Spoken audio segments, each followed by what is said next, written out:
can't believe it's already Wednesday, nerds. You are listening to Between Nerds on this episode 23. It was a very short pee break for us. Yeah, technically we're 10 minutes past episode 22. Yeah, we just recorded episode 22, which was great. Now we are going to jump into Howl's Moving Castle. I'm right here sitting with my greatest co-host, Andrew Elias. Yes, my name is Drew Philip Elias. Hello, welcome back to episode 23. Alder forgot my name 15 minutes ago. I just forgot it, my bad. I never called you by your Christian name. No, yeah, please don't ever call me Andrew. That was really weird. Sorry. Maybe that's what I'm freaking out about. So, like you were saying, today / also today Wednesday. It's a Timesgate thing. You guys don't get it if you don't listen to episode 22. Yeah, if you didn't listen to episode 22 Timesgate, then you don't understand episode 23 Howl's Moving Castle. Yeah. It is still the 19th of December. It is still Saturday. But right now it's Wednesday. And we are reviewing the 2004 Studio Ghibli film Howl's Moving Castle. We watched both the sub and the dub. Well, you watched the sub. I watched the dub. And technically, I watched the dub with you, so yeah. I've seen both. I'm glad I did double my homework, so fuck Aldo Mendez. Hey, I mean... and you know what? This won a movie poll we did. Forefront. Okay. Please follow us on Twitter. Use the hashtag again, What's guys. the Twitter? At Between Nerds. At Between Nerds. Yes. I feel like I heard you say this 2 hours ago. Yeah, and we also have an Instagram. We have an Instagram? What's the Instagram? I think it's at Between Nerds as well. Wow, but how do I email question, comments, or concerns, Aldo Mendez? Well, you will have to email us at betweennerdspodcast@gmail.com. Oh, that's excellent. Okay. Yes, but Howl's Moving Castle? Hold on. At the beginning of the episode, even though we already did this 2 hours ago, please use the hashtag Nerds for the Homeless for every original tweet using hashtag Nerds for the Homeless. You will be entered into our December giveaway. And for every hashtag use on an original tweet or like or retweet on a tweet that uses the hashtag, we will be donating to the El Paso Coalition for the Homeless. Also, we encourage you to take any clothing that you don't use anymore to any secondhand store that will take them. And because it's the holidays, or is about to be the holidays, or we're in December. Happy Hanukkah. If this is uploaded on Wednesday, it's 2 days before Christmas. Yeah, it's 2 days before Christmas. And yeah, we're going to take some clothes like we said in previous episodes. If you do happen to make a donation, send us a DM picture, not like a post picture. I and myself don't like posting shit like that. Like, oh, look at me helping, you know?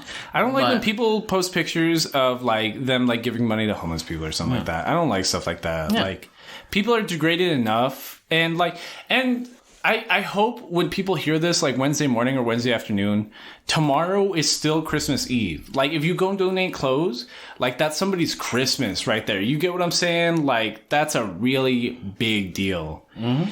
And, yeah, I feel like I heard us do these promos 2 hours ago, but there's never too much self-promotion. I feel like the reason I don't get annoyed with myself about us promoting shit is because we're trying to help out. We're trying to help out the community. And it's not, like, if it's annoying to you nerds, like, okay, yeah, whatever. Because we had this ass email us on our email that he was like, stop spamming shit on Twitter. I'm like, bro, we're just trying to help out.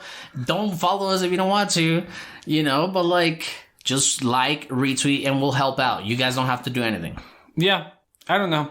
I saw, I don't know why I'm bringing this up right now, but that reminds me of like an email chain I saw from like an anime fan / artist on Twitter of somebody with only like 20,000 followers or something like that. It was retweeted by Father of Awful Records, the rapper. But basically, it was somebody just going on this huge irrelevant chain about like people trying to better themselves, like doesn't really matter, and X, Y, and Z. And it's just, you know, I'm glad we're doing this. We're barely at 1,400 listens. And we didn't even... Oh, did we mention the big-ass jump in our downloads? Yeah, we did, huh? We did episode 21, which was recorded 11 days ago. But when this is uploaded, that'll have been like 14 days ago. Mm-hmm. I don't even know. What is time? I've been living in Steins Gate too long. Back to Howl's Moving Castle. Excellent anime. It won our poll. It was requested by Valentin Hernandez Jr., and it's just... Howl's Moving Castle reminds me the most of a Disney film, of any Studio Ghibli film, and that's even despite Ponyo. Because Ponyo is, I get you. It's not very like Disney-like as compared to Howl's the Moving Castle. Because Studio Ghibli is always directly compared to like Golden Age Disney films. It's always compared to like Alice in Wonderland. It's always compared to like what was the first like really big Disney animated film? Snow White. It was Snow White in like the 40s or some shit like that. No, yeah, I think that was 20s. So like the 40s through the 80s, like Disney was making like all these like milestone fucking pieces of animation. All of them stolen from like European literature. All stolen from Grimm's Brothers. Yeah. And just the endings replaced, like Little Mermaid, Lions King, sort of not really. I'm not sure. Are the 90s considered Golden Age Disney animation? Who? Lions King? Yeah, I think so. Anyway, that was 90 something. But like we're saying, Howl's Moving Castle is the Ghibli film that most makes that argument that Ghibli is the Japanese Disney. And it's almost like a reverse role, because our prince in this story is a little bit like useless. Yeah, he's well. That I feel like that's how like a lot of Disney films go. So like if Disney in Sleeping Beauty, for example, the princess is the main character and she's the only capable one, but after she gets put into eternal sleep, all the dude has to do is kiss her. Like he's the most useless character in Sleeping Beauty. Okay, I get you. And what's the one with the dragon? There's one with a blonde bitch and she has a needle and Rapunzel? dragon.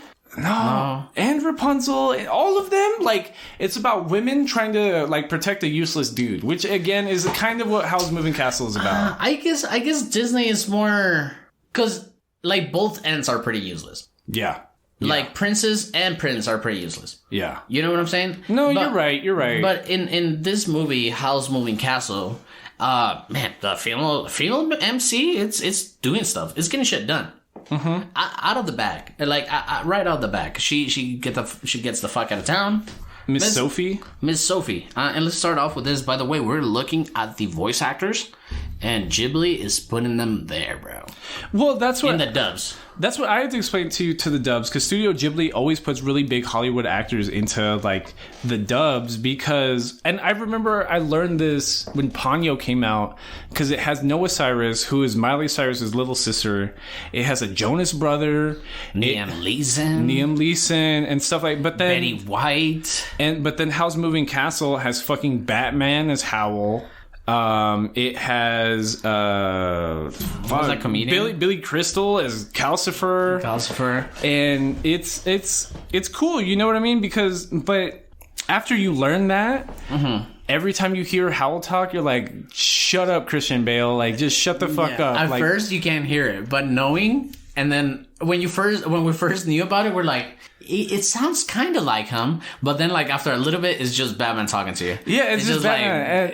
Like fucking what's his name, Bateman from like American Psycho, just talking. Yeah, and this is supposed to be like a Disney prince kind of. So Howl's Moving Castle is literally just about like a wizard named Howl and his moving castle, and his curse that he has to live with. Yeah, it's set in like it's like World War II Western Europe. But it's like very steampunky. Yeah, as told by Japanese people, but with a lot more steampunk. With like every Studio Ghibli piece of work is just about the animation. It's just the studio being like, "Yo, we can animate shit that literally no one else can." Like, check this out. Yeah, it's like dropping Aristocats back in the day, but that's all they do. Aristocats like animation. Why is Aristocats hated on now, though? I don't know, dude. It's such a great movie too. I remember as a kid fucking loving Aristocats, but then all of a sudden I get on Twitter like a few months ago and we hate Aristocats, and I'm like, what happened here? Maybe because they had some sort of like, I mean, every Disney does. Like, Disney used to put out like anti-Semitic fucking things. Is it like the Dumbo crows? I think so. Yeah, something like that. And the clowns. And I think it has to do with something like that. I didn't know woke Twitter says. I didn't know that. Well, the Dumbo one makes more sense to me the older I get. I was like, oh shit, that was really racist. We never questioned it. I mean, old school Disney animations with Donald Duck, with a lot of characters. Like, Donald Duck is racist? Dude, Donald Duck is anti-Semitic, bro. Donald Duck is anti-Semitic? Yeah, they had a lot of like weird ass animations where he was like acting as a Nazi soldier. I'll show you after this episode, bro. What the fuck? What are we talking about? Okay, Howl's Moving Castle is about Sophie Hatter, who works in a hat store. That's her last name? Yeah, I looked it up. That's Her cool. name is literally last name Hatter. Stupid. Yeah. So she calls herself a grandma because she just wants to work and be old and wear conservative clothing. And do like old-timey hats. Yeah, and make old-timey hats, and like the country's at war because it's fucking World War II, Western Europe, so everyone's bombing each other. It's fucking Southern England just being bombed by fucking Germany. I don't know.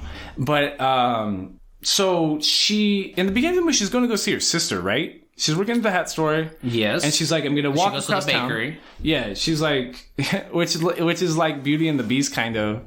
Like Belle when she was just like running her errands around town. I never seen that. You never saw Beauty and the Beast? Okay. I know the story, but... Wait, so what happened next in Howl's Moving Castle? You don't remember Beauty and the Beast? I mean, I know the story, but I never seen the movie. Okay, fun fact, before I move on and get back on track, because I feel like we haven't actually talked about the movie at all. But in high school, I did theater, and I was in a production for Maltwood High School of Beauty and the Beast. And I was in every scene, but like I didn't have a named character in every scene. I was just like the person in the background doing whatever. Peas and carrots? What? Peas and carrots? Oh, just like mouthing words? Mouthing peas and carrots? No, because it's a musical. So like we were having to like background sing things. Like I can't sing. So I would peas and carrots that. But in the opening scene of our play production, I played the angry baker in the first Beauty and the Beast song, which is just the baker yelling, "Marie, get the baguettes," and like hurry up, and like implying that he's gonna like beat his wife. Anyways, I don't know why I thought that was funny. Yeah. But this is the world Sophie's living in. She's living in fucking 1930s Europe. She's going to travel across town to meet with her sister, who works at a bar and is like really popular with all the men there. No, he works at a bakery. At a bakery. Yeah. But like all the dudes were like infatuated with her. Yeah, like for some reason she has a line of people trying to buy fucking pastries from. Because it is a bakery. And if you want a better visual for what kind of theme this is like if you ever seen like Sherlock Holmes kind of vibe, but just a little bit more lightly, just more colorful, like at the same time kind of deal. Same kind of stores, same kind of vibe, same kind of village, same kind of town. It's just early 20th century Europe. Mm-hmm. Yeah. So, yeah, she goes to visit her. The sister's very happy to see her because she's like, come on, work over here. Like, you'll have a better life. Stop being a grandma making hats. Yeah. And she's like, oh, no, don't worry. It's like, I like it. It's like, and for some reason, they blame the mom for her being at that job for some reason because her mom likes hats a lot or... Yeah, and it's like it's a store that doesn't make a lot of money.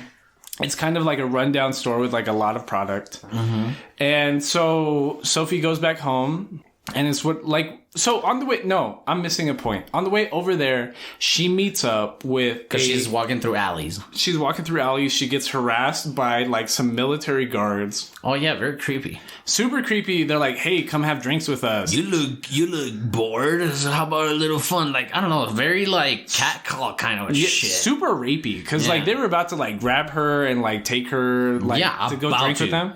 But then like, so then this dude like, who's eccentric and just grabs her by the shoulder and is just like scares away like shoulders. Star Wars forced them into like walking away. This is not the girl you're looking for. Yeah, this is not the girl you're looking for, and they just fucking like fuck off. But like what he actually says is like, oh, I don't think so. I think you were about to be on your way, and he kind of waves his finger, and they are like intrigued that their body's moving away, but they're like, what the fuck is going on? Almost as they just fuck off. Right. So Sophie and this tall blonde dude start walking down the alley, and that's where like Studio Ghibli and like Miyazaki in particular just starts like stroking themselves about their animation quality, and like then we have like super creepy slime monsters coming out of the walls, and like the character models are cool, but it's clear that like this is just meant to be like, yo, like we can animate the shit out of a movie.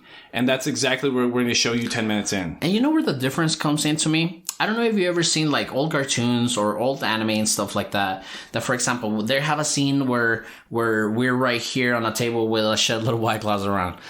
And if you see that panel, you'll see like a White Claw that is differently animated, and you know that White Claw is gonna move at some point because you know that that's the grabbable object that the character is gonna get. Because the Land Before Time is like that. Because it's so differently animated. Ghibli animates their things like everything is gonna move at a certain point, so you don't know what's coming out from where, you don't know what's moving next, so everything's so organic as far as animation. Yeah, and them doing good fluid animation, like, because they're fluid black slime monsters coming out, it at this point in like 2004 is like excellent. Like, nobody could have animated except Ghibli in 2004 like this. Mm-hmm. Because what else was coming out in 2004? Like fucking Shrek? Shrek looks like shit. Like, I don't know. 2000. I mean, but Matrix came out, but it wasn't really animated. That's what I'm saying. Nothing else except like Studio Ghibli could have looked like this in 2004. And that's when it's all fantastical all of a sudden. Because like this guy can make Sophie fly and like put her back in her house. And she describes it like a dream. And that's how we're expected to see every scene with this guy who we know to be Howl, the titular named character in Howl's Moving Castle, like throughout. Because every time Sophie is with Howl, it's like a dream to her. Mm-hmm. And we talked about this specifically. You're like, this is story like Alice in Wonderland story. Like, amazing things are going around, but everybody's like, oh, fucking nonchalance about it. Yeah. You know, because the moment she got into that alley is like if she walked through the looking glass in Alice in Wonderland. Yeah. You know, so after that, it's just like nonchalant, amazing things happening. Yeah, and no one ever questions it. It's like... And that's why Howl's Moving Castle just reminds me of every Disney film. It's like Alice in Wonderland. It's like Sleeping Beauty. It's like Rapunzel. It's like all of them. All of them all in once. And it's like... Me and you were having this conversation yesterday because we were comparing Howl's Moving Castle to Spirited Away. Mm. Howl's Moving Castle is like... It seems really simple, but then you break it down and it gets complicated. Spirited Away seems really complicated, but then you break it down and it gets really simple. And the thing about Howl's Moving Castle coming first, like, this is like that, like, everything is a visual metaphor here. Like, absolutely everything is a piece of imagery. Because even... and it reminded me a lot of... Why do I always forget the movie with the Scarecrow, the Lion, and the red tapping shoes, and the Golden Way, and... Yeah, what am I thinking of? The Wizard of Oz. There you go. Okay, so if I were to describe Howl's Moving Castle to somebody, it's like the perfect blend of Alice in Wonderland and the Wizard of Oz. Yes, because... I mean, the conflict, and I guess almost like the only conflict that mattered to us at the beginning that doesn't even fucking matter at the end is that Sophie walks back from the set of bakery talking to her sister, and she goes back to her hat store. But when she comes back to her hat store, it's already dark, and she closes the door, and then some lady walks in there. Which right. we know that she's the Wicked Witch of the Waste. Of the Waste. That's what I'm saying. They're even stealing titles from the Wizard of Oz. Because as opposed to the Wicked Witch of the West, we have the Wicked Witch of the Waste. Mm-hmm. Who's just some bitch being like, oh, where's Howl? And Sophie doesn't even know who Howl is. But us, she knows by context of what she's saying. Kinda. Kind of, yeah. So she'd never actually met the guy that saved her from those monsters in the alley, but because of context, she's like, "Oh, that must have been Howl, because who the fuck else did I meet today?" Right, yeah. And she tells the Wicked Witch of the Waste, like, "I don't fucking know," and that's when we see her get cursed. Like, it's just. And the Wicked Witch of the Waste is a lot of imagery there. She's morbidly obese. She's really slimy and ugly. And she looks like a fucking RPG slime monster. Like, she's supposed to look gross. And not only that, I don't even think that she cursed her. But the fact that when she faced through her, it left some of her own curse in Sophie. But I guess in a way that the Wicked Witch of the Waste thought that people are just generally evil, she thought that she would stay like that all the time. Right, because what we do end up learning is the curse is basically Sophie will appear like an 80-year-old woman. She looks very old, like ancient when she first gets cursed. Almost dead. Yeah, and she'll look like that as long as she's acting in her own self-interest. And that's like the story of Howl's Moving Castle is just about Sophie learning to be selfless. So now we have what maybe was an 18-year-old girl. I don't know. There's no age here. But now I looked it up. It's supposed to be 18, but okay, they never say it. Okay, now she's old as fuck, but she's nonchalant about it. She's like, this is a dream, blah, blah, blah. I'm going to go to sleep. She wakes up as an old lady. Like, she knows she's an old lady, but they're so nonchalant about it. She's like, oh, shit. It's like, it must have been that witch. Like, they're so...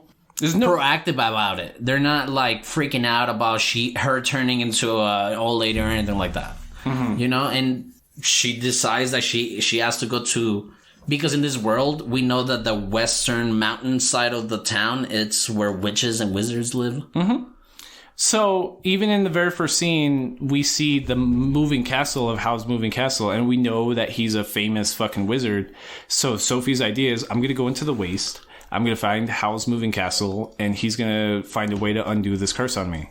And this is like the whole fucking movie. It's just, she goes out, she finds a scarecrow with a turnip for a head. Because now, her being an old lady, she's walking out the fucking mountain during like a cold weather and shit. So she's like, oh, look at that stick. It looks like a good cane. Like, picks up this fucking branch. It turned out to be a fucking scarecrow with a turnip head. Right, who ended up being like a sentient scarecrow with his own personality that can make objects appear. Like, he makes, like, they just call him Turnip the rest of the movie, but he's able to make a cane appear for Sophie. He brings out umbrellas later, and he leads her to Howl's Moving Castle, like the front door. Backdoor-ish, almost. Yeah, backdoor-ish, and she just stumbles into Howl's Moving Castle. She just walks into this fortress. It's like the security team is non-existent. What's the story about the girl and the three bears? She just walks in. Fucking Goldilocks her way into the fucking castle. She just Goldilocks into the castle, turns on the fire, takes a nap, and like eats food. Like, she just Goldilocks her way into Howl's Moving Castle, and and she meets Howl's helper, who's like a little boy, Markle, which is like a German as fuck name, because like there's no vowel between the K and the L. It's just Markl. Yeah, Markle. Markle. So and we talked about this figure, Markle figure, it's almost like a elf. Mm-hmm. Because he has to disguise himself every time he opens the door to the moving castle, which is like castle facing. Like, I don't know if you nerds know about Constantine moving castle as well.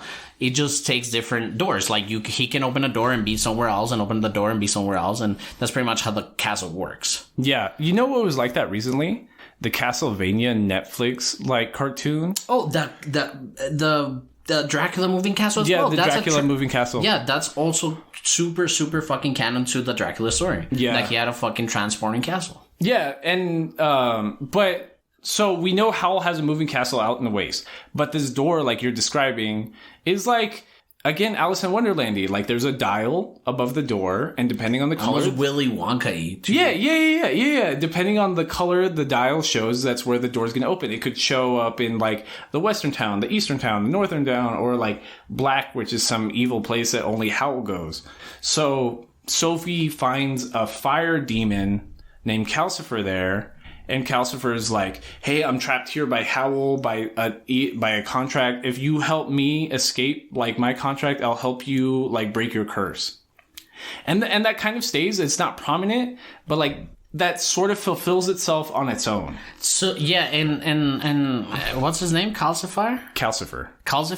He's almost introduced as a slave of Howl. Mm-hmm. Because, like, oh, he trapped me, I'm a demon, and he's making me do his work for him. Which is literally just a fire demon. Like, he's steampunking the entire castle. That's what I was gonna say. Like, the castle is moving because of steampunk magic, and that's what Calcifer is doing. He's just heating water all day and just moving the castle. Mm-hmm.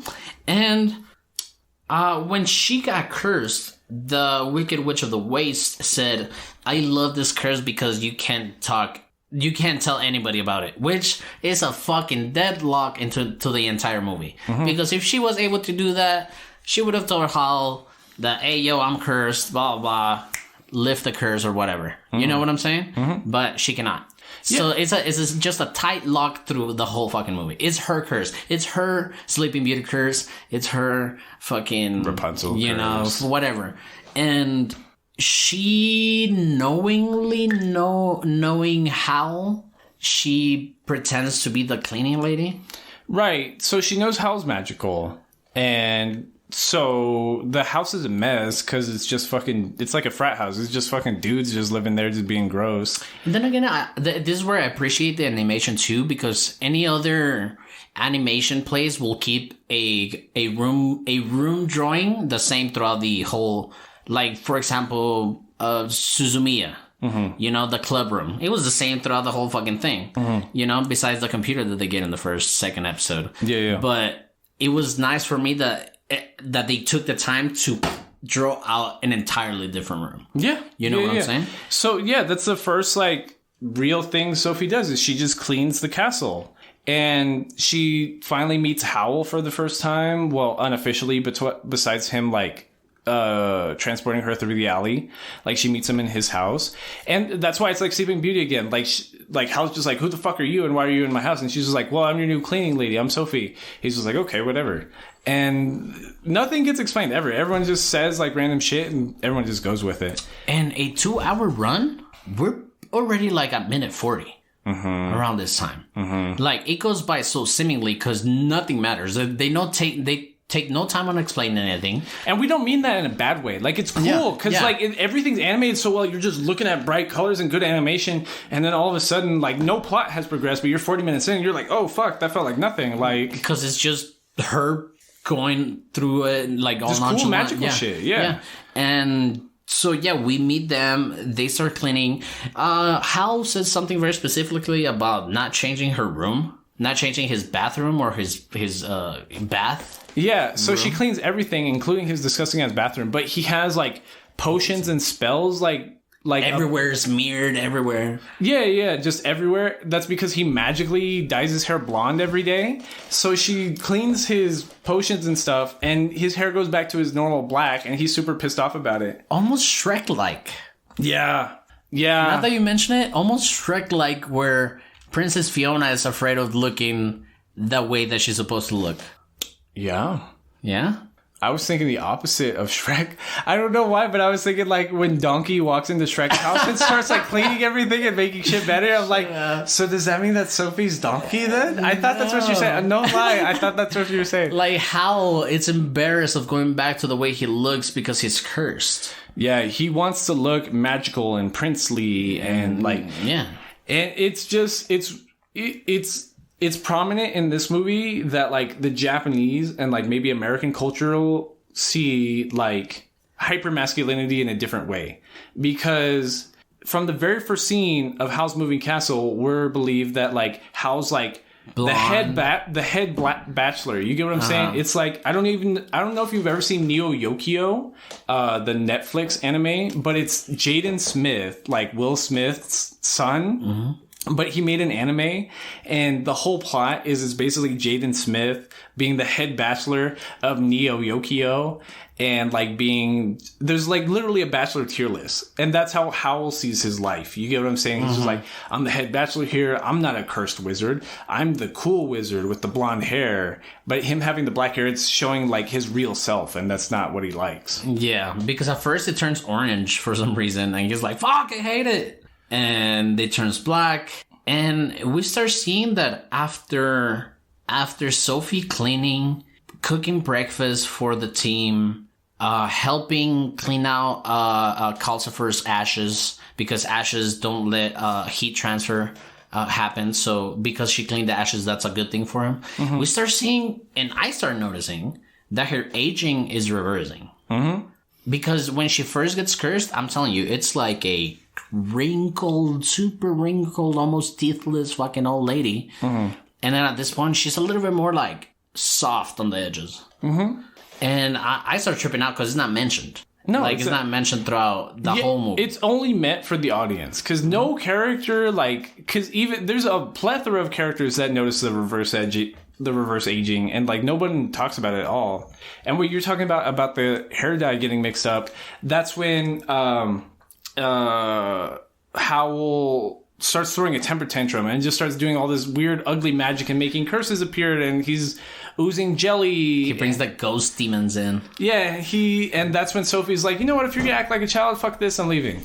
And she just dips out, and that's when Markle has to bring him back. And that's like, that's a bad moral lesson, because it's just saying that, like, if a dude throws a tantrum hard enough, then it's up to the woman to, like, come back and fix it.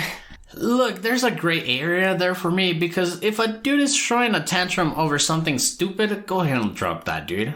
But if he's upset and you're upset and you think there's something to be talked about, then just try to talk about him. But that's a gray area for me. But in this movie, it's just very Disney-like macho tantrum, and she has to go back and help him. Yeah, I understand. It's like when... Oh, fuck, you haven't seen Beauty and the Beast, but it's like when the Beast throws tantrums. Exactly.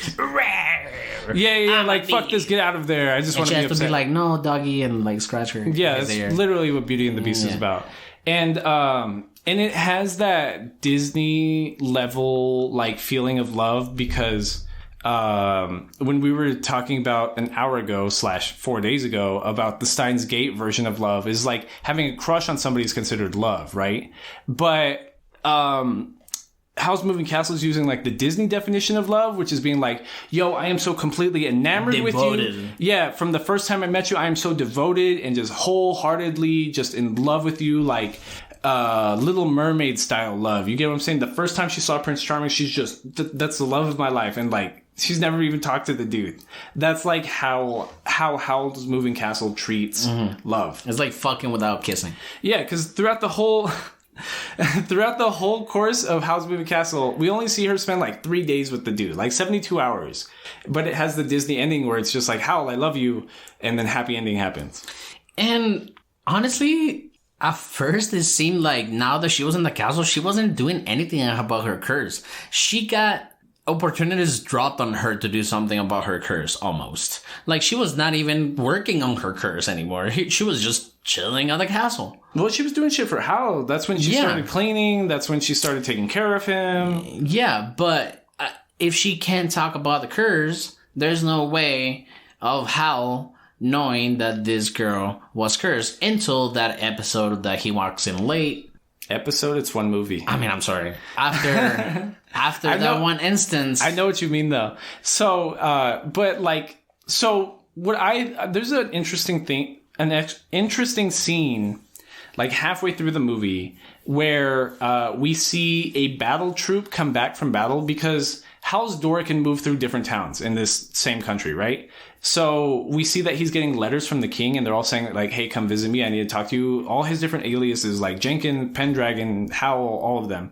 But there's a certain point where Sophie and Markle go into town to buy groceries for breakfast. And we see, like, the Navy troop come back into town, and out of nowhere, it starts being bombed by the enemy, right? And they start dumping flyers.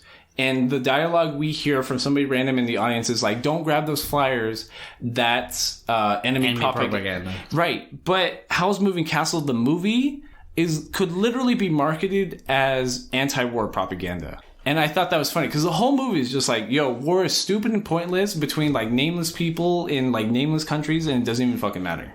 So correct me if I'm wrong, but... If you're drunk? Correct me if I'm drunk. But... didn't the war start because of the disappearance of some prince? That's World War I. That's World War I? World War I was about Archduke Franz Ferdinand getting killed in a foreign country. No, I'm not talking about real World War I. Right. I'm talking about the anime's World War III. I don't know how they said it. It's just these two fucking countries were just after each other for, like, no reason. Anyways, put a pin on that, and then we'll come back to the end. Anyways, so the town's getting the town's getting blown up. They gotta escape into, like, the wasting door, and this is where we start to learn that Howl is going to fight, like, other wizards throughout the day. He turns into, like, a cursed looking fucking crow.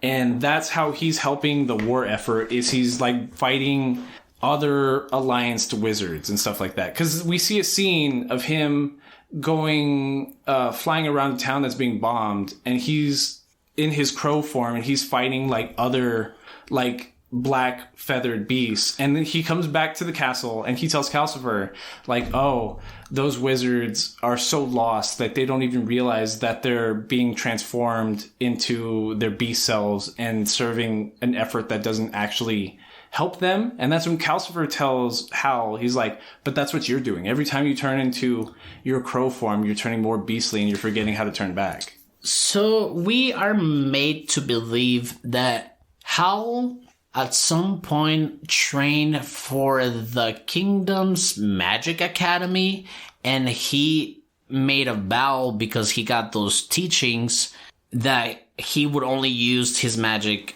to the benefit of the kingdom. But then the castle itself almost seems at this point like a base that he created to keep his humanly figure, or his human form, almost like keeping his humanity. Right. Because we see that his bedroom is covered in like charms, and spells and protective medallions and protective objects and stuff like that. And he originally says that that's to fight away the Wicked Witch of the Waste from finding him. But you're right. Like at a certain point, it's also from like the kingdom from finding him. And like that's what's fucked up about it, because at a certain point, Markle will describe like, oh, Howell hasn't thrown a tantrum like this since some girl left him or something like that. So like the next set of sequences is we find after learning that his whole room is just filled with charms is him telling Sophie like, hey, go tell the king that I'm useless and don't want to work for him anymore. And you and your old lady form can just say you're my mom or something and he'll just let me go.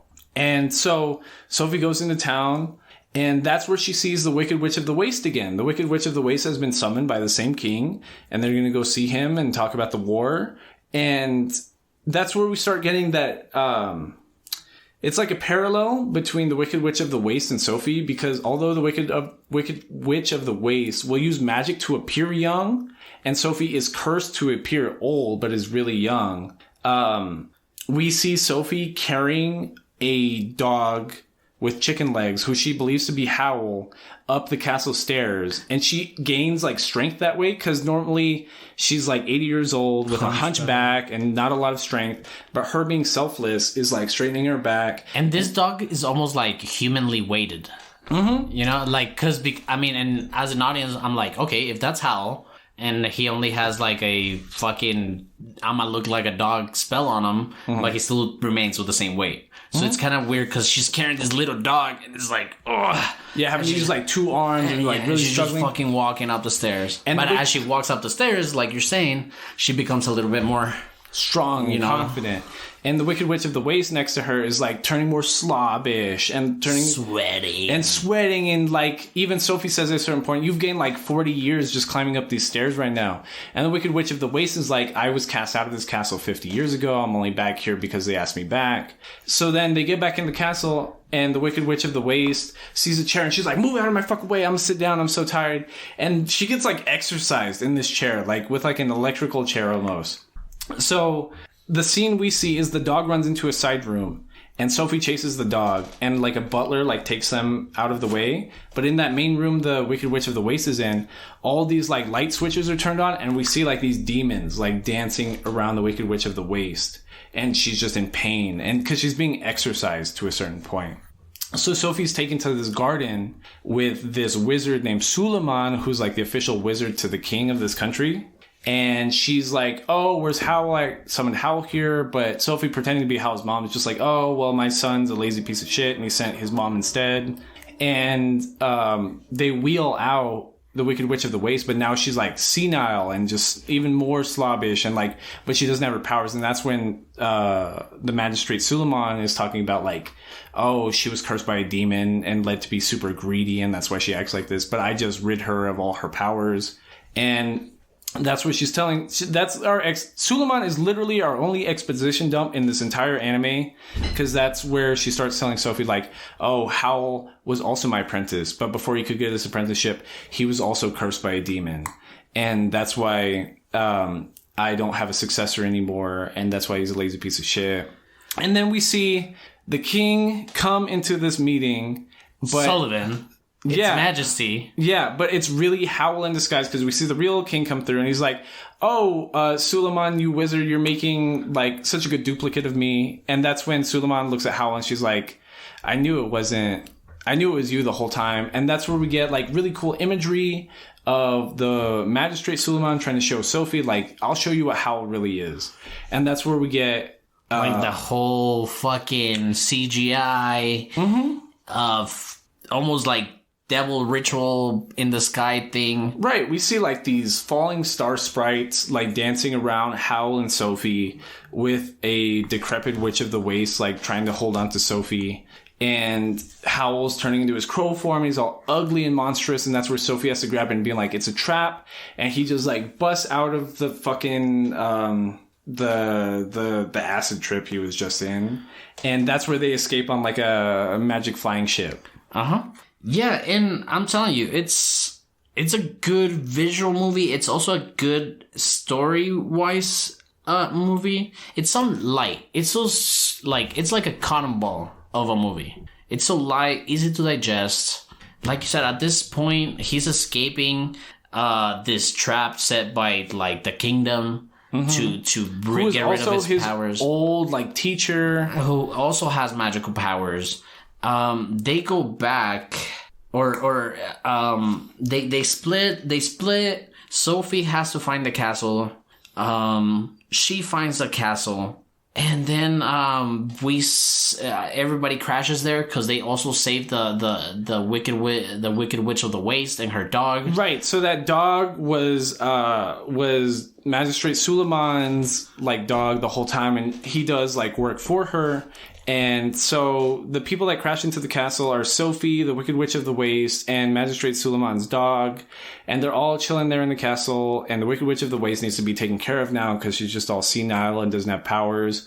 And Howl is fighting Magistrate Suleiman's like guards and stuff like that. So he doesn't come back that night. So then eventually Howl comes back, but he's super... It's like what Calcifer was saying like 30 minutes before, that like the more he turns into like his beast form, the more he can't turn back. Correct. So he comes in full crow demon mode and like just goes upstairs, doesn't talk to anybody. And Sophie tries to talk to him and he's just like, how are you going to undo my curse? Like you can't even undo your own curse, which shows that he knew about this fucking curse that's been on Sophie this whole time, which is fucked up because he didn't do anything about it. Because at one point... he sees her young when she was sleeping. Yeah, every time she falls asleep, she's young again. And he's like bipolar in the sense that like he can go to sleep a demon, but then wake up and he's just happy, eccentric Howl all over again. And that's what's fucked up because it's kind of like manipulative almost, because that's what happens again the next morning. He wakes up after like verbally abusing Sophie and he just pretends it doesn't happen. Very bipolar, you mentioned. Very, very like... oh, I'm gonna help out, and then, fuck you, kind of thing. And Calcifer, we know that he's a demon, a fire demon, who is controlled by Howl. And we start seeing that even the kingdom set up a plot to make Sophie's mom visit her. Right. And leave a strange bag in there. Right, so Howl comes back into his good mood, and he transfers one of the castle's doors to Sophie's original hat shop, which was owned by her mom, right? Mm-hmm. So Sophie's been gone for a couple days at this point. So Howl... no worries. No worries, she didn't give a fuck. Yeah, there's no she was on an adventure. Yeah. So she travels back to that town in the hat shop. The mom comes by, like you're saying, and is like, Sophie, everyone said you ran away because of me, but I'm getting married again. Aren't things great? And that's when the decrepit Wicked Witch of the Waste goes through the bag that Sophie's mom tries leaving, and is like, there's a peeping demon here left by Suleiman. Mm-hmm. But I think that was like a trick as well, because the Wicked Witch of the Waste... her thinking that it was gonna be eaten by Calcifer, it ends up almost like suffocating Calcifer, because then at that point they weren't able to move the castle, right? Because he was almost like suffocated. He was almost out. That castle can only move and do things if Calcifer has power. And you're right. So Howl has then the guards, the weird, a World War II style war is still going on. Howl's trying to fight like all these different things and trying to prevent like bombs from falling on the the hat house, and then the black slime guards start coming through again. Very great Grave of the Fireflies. How was that Grave of the Fireflies? Those scenes with those bombings, those fire bombings into the town. Yeah, and that's weird. And I remember I mentioned that in our Grave of the Fireflies episode. It's because like Japan, like there's a lot of imagery, even in Akira, about like World War II-esque like carpet bombing being bad kind of things. Because everything that happened in Japan in World War II, like it was bad. Yeah, there's a lot of like, and this came out in 2004. This is like what, like 60 years after that, and there's just still a lot of just imagery, especially in anime. Traumatizing thing. Yeah. Anyways, Howl saves Calcifer. No. Howl saves the shop because the shop cannot move, so he ends up like stopping this bomb from blowing up right next to the shop. Sophie's like, you can't fucking keep doing this, and we start learning the more selfish love she shows towards Howl. Selfless love she shows to Howl. She starts becoming younger and younger. Even her hair changes back to brown when it was gray, old, you know, old gray and stuff. So he's all fucked up. They bring him back into the fucking house. He ends up bringing Calcifer back to his, sparky self. Right.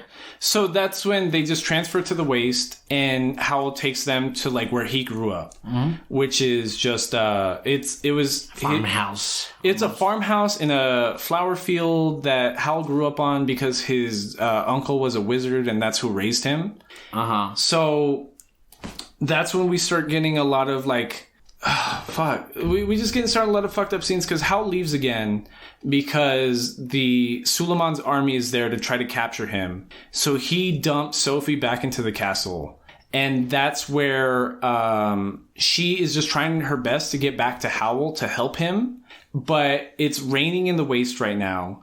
And the Wicked Witch of the Waste is gaining like some of her memory back. And she remembers that she wants Howl's heart. Because what's implied is the original demon that broke Howl's heart was a disguise of the Wicked Witch of the Waste. And I don't think not a disguised Wicked Witch of the Waste, but a younger version of her when she hadn't committed as much evil things as she had when we first met her. So what I'm thinking is that the Wicked Witch of the West has also a curse that makes her fucking look atrocious as... Well, her demon curse, as described by Suleiman, makes her greedy. And I was Googling it while we were watching the movie. And basically, the consensus is that, like, what you're talking about is that, like, her disguising magic works less the more she acts shitty. So, when she tricked Howl, she was able to successfully use a, like, disguising spell that made her appear as a young woman. And that's who manipulated Howl and turned him away from the teachings of Suleiman. And that's why he's no longer her apprentice. So, the Wicked Witch of the Waste, still having this greed demon possessing her, she thinks she has to own, like, Howl's heart. And that's what we learn, that Howl's heart is Calcifer. Like, and that's why, like, Calcifer is so tied to Howl, because he literally gets his powers from being the core of Howl's heart. So, Sophie, trying to escape like this carpet bombing and all this other stuff, like takes Calcifer away from the castle, which makes the magic holding the castle together fall apart. And when the castle falls apart, it's raining outside, and that like deteriorates Calcifer. So he makes a smaller portion of the castle start moving, and they're going to start traveling towards Howl so that they can like help him. And that's when the Wicked Witch of the Waste tries to grab Howl's heart, which is Calcifer, and like she starts getting burned up. Like she starts getting physically hurt by Calcifer, and Sophie dumps water on the Wicked Witch of the Waste to try to save her, but that also douses out Calcifer, which almost kills Howl. Correct. And Owl at this point is like fighting in the war, pretty much, almost like Aviator kind of thing. And yeah, very stupid decision that she takes, because, you know, like, oh fuck, now you're gonna kill the love of your life or whatever. So the fucking moving castle, the small moving castle that they were able to create with his fire, like, crumbles down. It splits into two. Her and the dog fall into one part of the mountain environment, and the other half goes into another side. At this point, we see like the little chicken leg dog trying to help out Sophie. Sophie then points to the ring that Howl gave her in the middle of the movie to point to Calcifer, so she will find the castle. So she invokes the ring, but it's almost like liquidy. So it's like water, and it's like it's making it think like, oh shit, the heart, it's out, like it's wet. Mm-hmm. And the ring points out to a past Calcifer in the past, because it points to a door that takes her into this fucking past vision of how Hal was initially cursed by his own means. And that's the part that makes like the least sense, because they never explain why there's a time traveling door. So you're right. They go through Sophie and this dog go through the door, and they see Howl as a child at his uncle's cabin. And we learn that Calcifer is those fucking falling star sprites that we saw in Madame Suleiman's like vision. So what caused this whole thing, and for Howl to even have these like moving castle powers, is one of these falling star demons landed on Howl. He grabbed him, who ended up being Calcifer, made the contract with him, being like, yo, if you do X, Y, and Z for me, then I'll do this, you do that.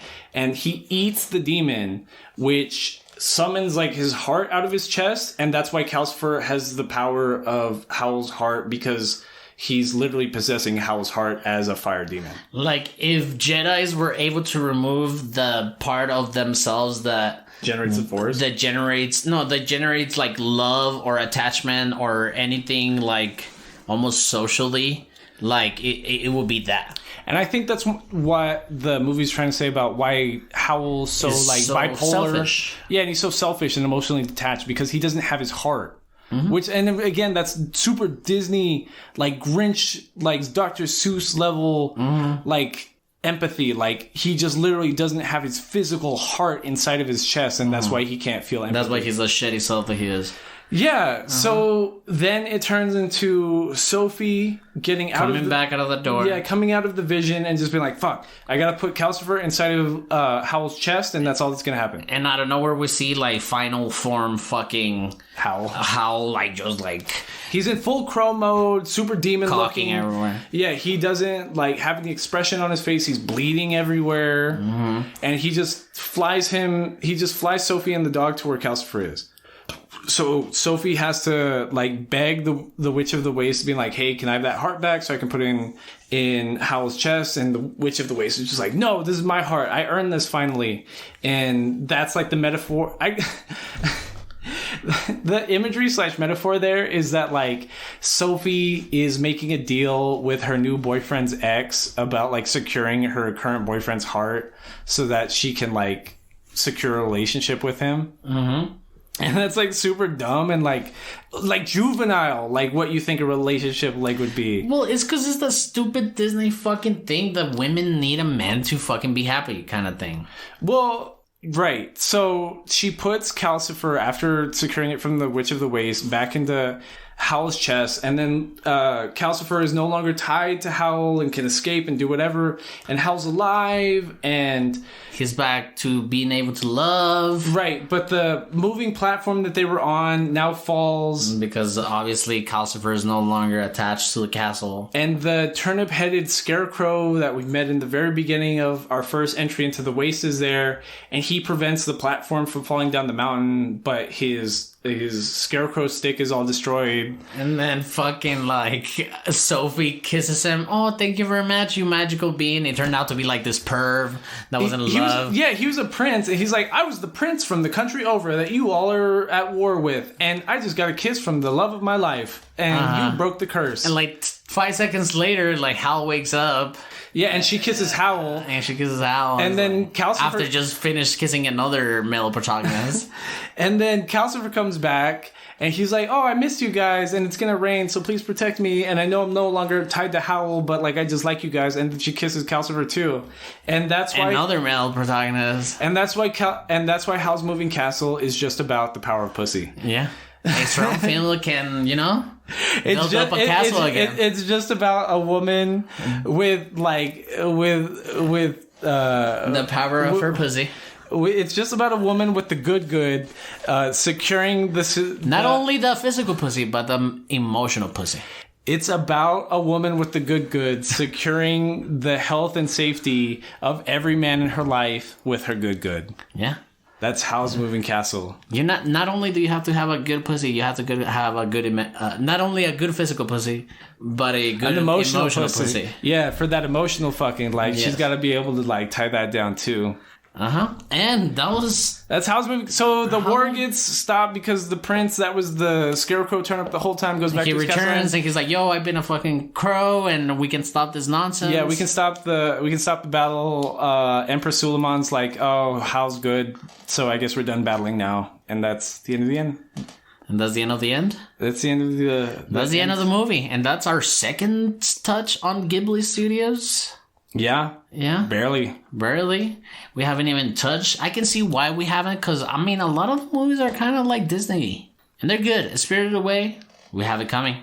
Yeah. Nerd down? Nerd down. Nerd down. Nerd down. Thank you, nerds. And that was episode 23 of Between Nerds. Howl's Moving Castle. Studio Ghibli. That was great. What can I say? Nerd down. We watched the finale for The Mandalorian.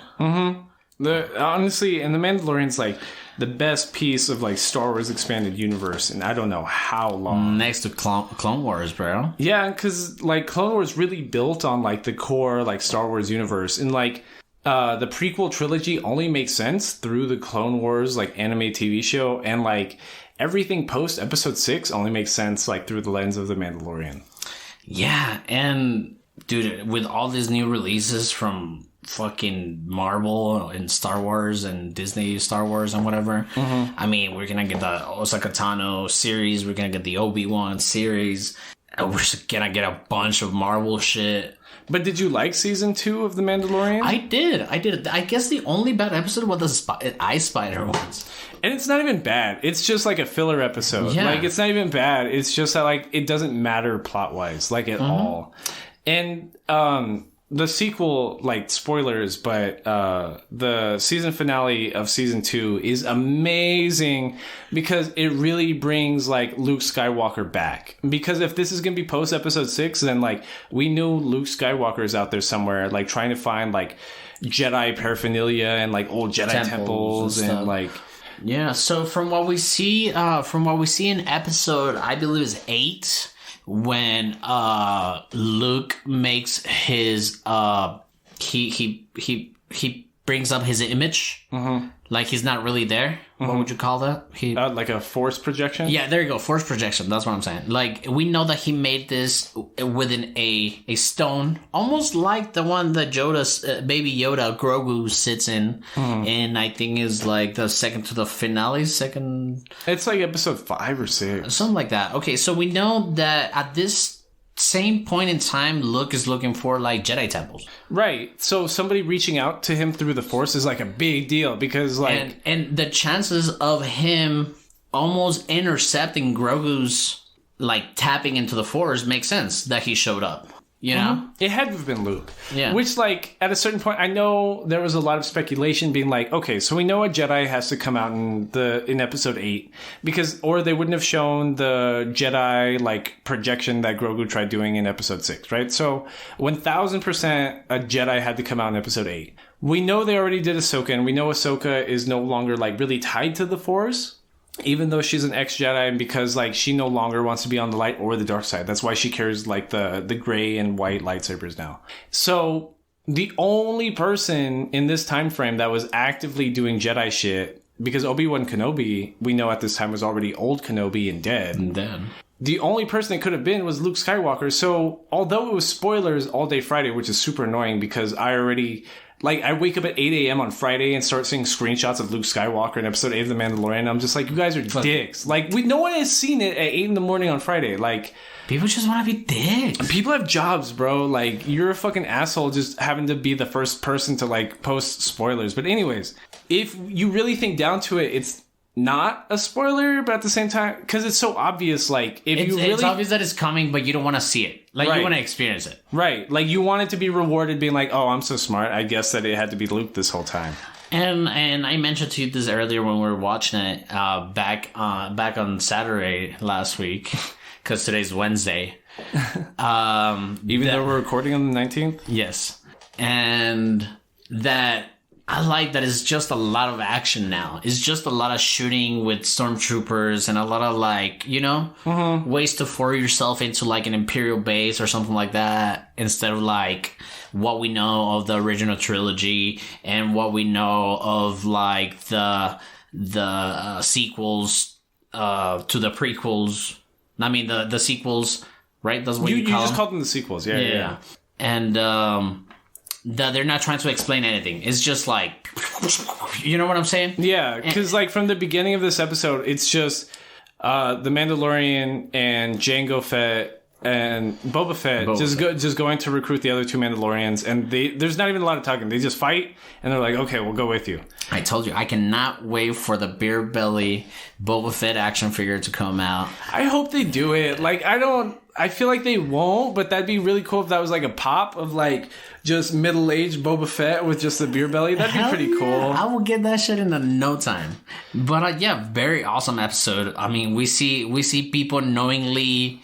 We see people that obviously know that the Mandalorian is wearing Beskar armor, but everybody's trying to fuck him up for some fucking reason. Yeah. So there's like a second that he's fighting a Death Trooper, and we see the Death Trooper shoot, and I'm like, oh no! And then you remember he's wearing Beskar armor, and it's like, oh okay. So and he's just like pinballing his head inside his helmet. Yeah, because he's punching him, bro. Yeah, hard, and it looks very fucking cool. And he fights the dude with the Darksaber. Moff Gideon. Moff Gideon, yeah. And that's why, like, if you know anything about old Star Wars, like, literature, the Mandalorian is, like, the leader of the Mandalorians. So the name of the show being called The Mandalorian isn't just about us following an unnamed Mandalorian. It's about him becoming the leader of the Mandalorians. So although at the end of this episode, Luke takes away Grogu, and we know Grogu is going to become a Jedi... He probably might not be in part 3. Or part 3 would have to be, like, years later when, like, Grogu's no longer with Luke Skywalker. Mm-hmm. And I think what the show's going to turn into, it's going to be less about, like, Baby Yoda and more about about the Mandalorian becoming the leader of a Mandalorian civilization. Mm-hmm. I mean, what we know about the experiments, or what we kind of like attach the dots or connect the dots with, is that Grogu was being used to create clone-like figures like we saw on the sequels, which is Snoke with Snoke, which will have enough M count to turn Sith and use the Dark Force. Mm-hmm. So yeah, I guess if he does take him in this episode, then I believe we're turning into the end of an arc. Yeah. And I was watching it with Karen last night, and she was a little disappointed because she kind of doesn't believe that that's what it'll be about. Because she's like, "What is the Mandalorian without Baby Yoda? What Everything. Is it without Grogu? A connecting vessel, a fucking segue into a lot of like." Well, Grogu, the character, just even the puppet, is what made the show so popular in season 1. Because everyone was like infatuated with how cute this fucking puppet was. And I don't know what's going to happen. I'm excited. I think it's cool that we get the sequel in exactly a year, like December 25th, 2021, season 3 comes out. Mm-hmm. But, and that's not a bad turnaround time either. For 8 episodes, all these episodes cost more than like $1 million to produce. So I don't even care if it's only 8 episodes. And I'm glad they are, by our... I guess predictions, that I'm glad that they're taking away Grogu, because then by the 3rd season, I think we would be like, oh, okay, Grogu again. Yeah, I'm tired of just like cute Grogu scenes. I want like substantive stuff. Not even that, but like, okay, he's gonna get kidnapped. I care about him, but he's gonna get kidnapped again, and like he's gonna save him again, and then we're gonna have the same thing next season, and we're gonna have the next thing next season. I want like a capable Grogu. Exactly. So them taking him away, fuck it, take him away. And expand on the Mandalorian. And like I said, the Mandalorian has already connected us to all these overlooked canon characters. Mm-hmm. You know? Like, we didn't have a lot of sense of what, like, post Clone Wars Ahsoka Tano was doing, and the Mandalorian Ahsoka Tano was like 20 years after the Clone Wars. So like she was completely silent in like the Battle of Yavin and stuff like that. Mm-hmm. So it's just she was just like doing semi Jedi shit. Like she was just like on the outskirts, like not really using the Force, but like just trying to overcome fascism, which is what about Star Wars is about. Like, even the original trilogy of Star Wars is just about overcoming fascism, because that's why the original Stormtroop characters are, like, named after literal Nazi soldiers as Stormtroopers. Mm-hmm. And that's why, like, a lot of, like, Imperial soldiers look like fucking Nazis, because Star Wars, at its core, is just about overcoming fascism. I think it was a good episode. I think it's been a great installation overall, like just like the whole thing for season 1, season 2. It's so fucking, it's what Cowboy Bebop should have been. Fuck, we gotta stop talking shit about Cowboy Bebop. Because I mean, if you're talking about a space western, yeah, the Mandalorian's like the pinnacle space western. It's not Cowboy Bebop anymore.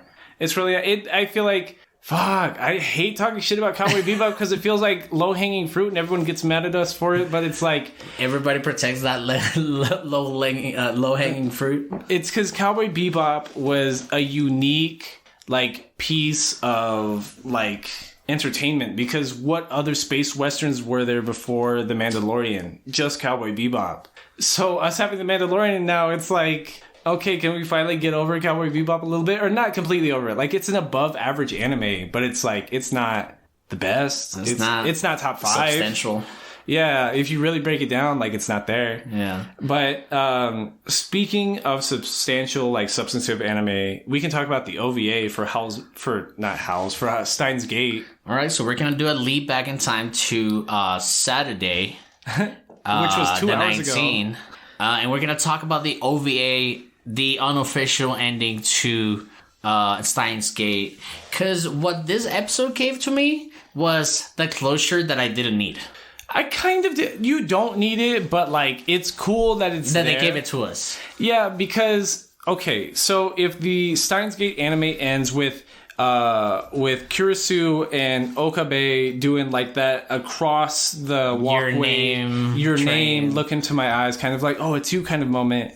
Like, this gives us the after that, because we know that this timeline's Kurisu has no ties to Okabe. Correct. Like, she doesn't know him. Correct. The only thing she knows is that he saved her. Yeah, she watched him get stabbed by her dad. That's all she knows about this timeline's Okabe. And so she goes back to work in the US, and our crew, like, goes to play Yu-Gi-Oh! In America. Yeah, in Los Angeles. He gets arrested by TSA because he's like, I'm an evil mad scientist. Yeah, because he can't stop playing his character, which is cool. That's in character that he would get arrested at TSA, because, like, of course he would. Yeah, of course he would. And that's when we see Kurisu, because she's, like, still being a tsundere because she hasn't opened up to this timeline's Okabe, and she knows nothing about him.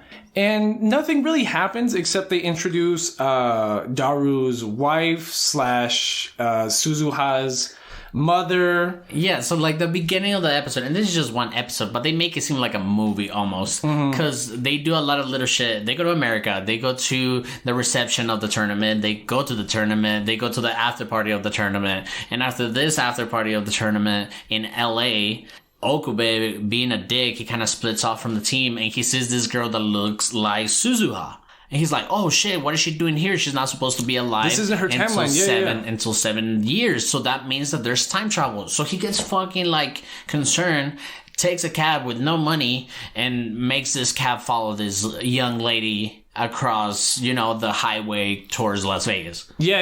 And that's how they try to make it seem. So he's like 2 hours outside of Los Angeles with no money at this diner. And he meets up with like her, and she's like, Suzuha. And she's like, who the fuck is Suzuha? That's a cute name, but like, I don't know who the fuck Suzuha is. Because this is Suzuha's mother, Daru's wife, who he hasn't met yet. Mm-hmm. And that's where we get that little bit of background there, because like in the main sequence we never found out who Suzuha's mom actually is. We just knew that the dad was Daru the whole time. And while this is happening back at the reception or the after party of the tournament, Kurisu, she's like, where the fuck did this guy go? It's like, oh, I don't know. Mayuri is like, oh, I think I saw him like heading out into a cab or something. So we know because of the context that she went after him in her car. Yeah, because what happened right before that is Kirisu and Okabe got in an argument because the trick to them getting like free flights to LA for this Yu-Gi-Oh tournament was that they were going to do like serving work at the restaurant during the event. And they tricked Christina into doing it, and she was upset about it. And she was like, you know what, Okabe, even if you were doing time travel, none of that shit matters because like I don't know nothing about it. So like for you it was real, but for me it's not. Right, and she believes that to be like really hurtful to his feelings. So she feels bad, travels out to that diner where he's just like trying to hitchhike back by himself, dying in the desert, and that's where we have this timeline Kirisu and Okabe moment that we never got in this timeline because this Kirisu knows absolutely nothing about Okabe. Okabe is infatuated with her because he's been through multiple timelines of just being in love with this woman. Mm-hmm. And he's walking through the hot Nevada desert, and he stumbles into Kirisu, and she comes in, and then we have this almost equally, or maybe a constant in different timelines, where Kirisu kisses him the same way she kisses him for the first time in the lab. Oh, we didn't describe that. Because in the season, in the episodes, in the episodic series, she was like, I can't tell you how I feel, but close your eyes. Mm-hmm. And this is how I feel about you, and that's how they kissed the first time. Mm-hmm. So because she's shy. And that's the joke, and even in the main series that we didn't bring up, Okabe makes fun of her for being a virgin. Like, the whole time he's just like, don't take love advice from this little virgin. Like, she's like, what? So what if I haven't gone all the way? Blah, blah, blah, blah, blah. But yeah, so we have like this, again, closing moment that she's just like, just close your eyes. Mm-hmm. OVA ends. But we know where it's going because of the episode. I like it. I like it so much. Like I said, it was the closure that we didn't need it. Yeah. Because if we follow the time-traveling old Okabe, is that they're going to end up together. Mm-hmm. You know? So we know they end up together for whatever means. And there is a sequel to Steins Gate that we didn't even mention last episode / 2 hours ago when we were talking about it. 5 days ago. Yeah. There is a sequel to Steins Gate that came out like barely 2 years ago. It's not ranked as highly as the original anime, but it is still ranked pretty high. I was looking it up on my anime list. It's still ranked like number 92, so top 100 is okay. Like, that's not bad. Like an 8.4 something. I mean, we've seen 200 and something, so. Yeah, that's what I'm saying. It's because the original Steins Gate ranked number 2 on my anime list. Like, this is like everyone's like one of their top anime kind of things. Mm-hmm. And I'm just, eventually I hope we get around to Steins Gate 0. It would have to be up to like our community suggesting it on either Twitter, Instagram, or our email. Or us putting it in the poll and then it winning. Mm-hmm. Mm-hmm. But it's cool. I like it.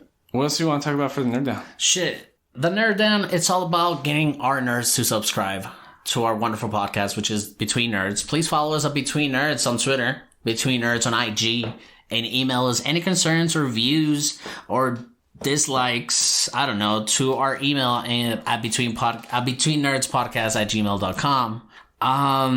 Like we said on Saturday the 19th, we already have scheduled our month of January. We want to make it a big month since it's the start of a new year. We have this week been watching Ghost in the Shell, the 1995 original film. Correct. And which is our uprunner from the poll. We're gonna do a Christmas episode on that.